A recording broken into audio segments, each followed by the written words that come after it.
Money Talks as the WBBM Noon Business Hour continues. We're seeing a sell-off in media companies and media providers. Let's find out why.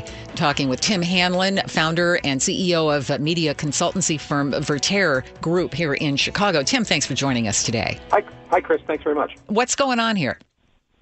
Well, it's a huge sell-off, I guess, on the financial markets relating to media, and I think the impetus behind it was some relatively negative commentary or perception around the state of ESPN relative to its parent company, Disney. Yeah, we saw that when Disney reported earnings yesterday, it plunged, and ESPN was cited.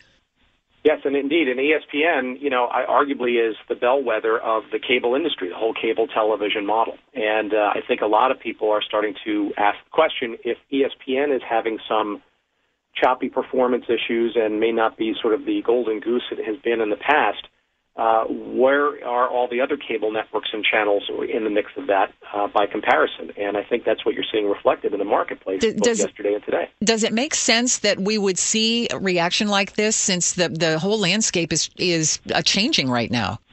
Yeah, I mean, this is not different than any of the things that we've been talking about over the last number of months here on this show. I think it is a wake-up call to most classic television industry professionals that this thing of cord cutting is not a small issue, but is a very real one.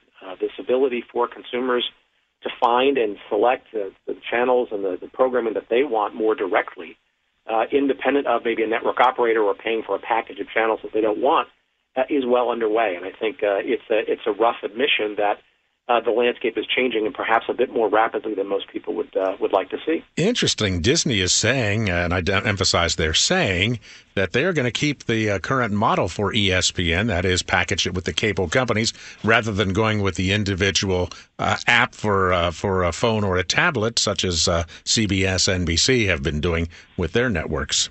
Well, I think, Sherman, that idea that you're calling out is actually a very tenuous one. And I think what you're really seeing play out in public are cable networks trying to do a very delicate dance. They want to preserve the economics of how they're carried by network operators today, getting paid handsomely for carriage and the consumers that come with those packages.